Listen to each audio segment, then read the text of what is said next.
పెట్టి రకరకాలుగా మీరు మాట్లాడుతున్నారు. నేను ఒకటి అడుగుతున్నాను పవన్ కళ్యాణ్ గారిని. నిన్న పవన్ కళ్యాణ్ గారు కూర్చొని ఏదో మాట్లాడతా ఈ 5 సంవత్సరాలు ప్రధాన ప్రతిపక్ష హోదా వచ్చేటువంటి సమస్య లేదని చెప్పి మాట్లాడాడు. ఈ రాష్ట్రంలో ఉన్నటువంటి ప్రజలకు జగన్మోహన్ రెడ్డి తర్వాత ఏ నాయకుని మీదన్నా కొంచెం అంతో ఇంతో నమ్మకం ఉందంటే పవన్ కళ్యాణ్ గారు.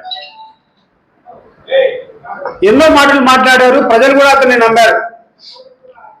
చంద్రబాబు నాయుడు మీద నమ్మకం లేకపోవడం వల్ల చంద్రబాబు నాయుడు ఏమేమి అబద్ధాలు చెప్పాలో అవన్నీ పవన్ కళ్యాణ్ నోటితో చెప్పించారు.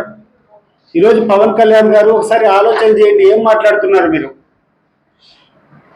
చంద్రబాబు నాయుడు గారు మీతో చెప్పినటువంటి హామీలన్నీ ఏమైనాయి? వాటి మీద మీరు యుద్ధం ప్రకటించాల్సిన అవసరం ఉందా లేదా? మీరు పోరాటం చేయాల్సినటువంటి అవసరం ఉందా లేదా? పచ్చి అబద్ధాలు మీ నోటితో చంద్రబాబు నాయుడు చెప్పించారు. అది వదిలిపెట్టి, ఆయన మీద పోరాటం చేసేది వదిలిపెట్టి, ప్రజల కోసం ఆరాటపడేటువంటి జగన్మోహన్ రెడ్డి గారి మీద నువ్వు కూర్చొని ప్రధాన ప్రతిపక్ష హోదా రాదు అంటున్నావు. మరి నువ్వు పోషిస్తావా? నీకుంది కదా 21 స్థానాలు. మరి చంద్రబాబు నాయుడు గారు చెప్పినటువంటి అన్ని హామీలు ఈరోజు తొంగలో దొక్కినాడు కదా, నువ్వు పోషిస్తావా ఈరోజు ప్రధాన ప్రతిపక్ష హోదా? నీకు బాధ్యత లేదా? రా, ప్రజల తరఫున పోరాటం చేయి, నీ యొక్క ఇమేజ్ని కాపాడుకో. నీ ఇమేజ్తో చంద్రబాబు నాయుడు గారు ఆడుకుంటున్నారు, గుర్తుపెట్టుకో. నీకు తాత్కాలికంగా ఏమన్నా ఈరోజు లబ్ధి జరుగుతుందో కానీ శాశ్వతంగా నిన్ను రాజకీయంగా భూస్థాపితం చేసేటువంటి కార్యక్రమాలు జరుగుతున్నాయి తెలుగుదేశం పార్టీ చంద్రబాబు నాయుడు ద్వారా, అది గుర్తుపెట్టుకో. రెండవది, ఆమె షర్మిల ఏదో మాట్లాడుతూ ఉంది. ఏందమ్మా నువ్వు ఎక్కడికి పోతున్నావు? ఏం చేస్తున్నావు? నువ్వు ఏ పార్టీలో ఉండవు? అసలు నీ బాధ్యత ఏంది?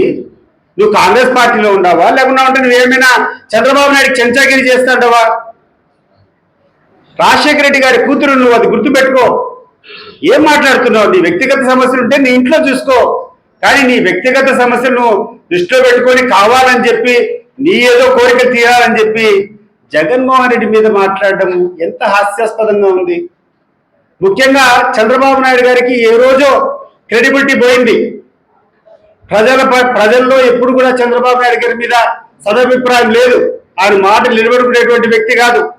కానీ ఈరోజు అదే దావకు అదే కోవకు ఆయన నమ్ముకునేటువంటి ఇద్దరిని తీసుకొని వస్తున్నాడు. ఒకటి పవన్ కళ్యాణ్, 2 షర్మిలమ్మ.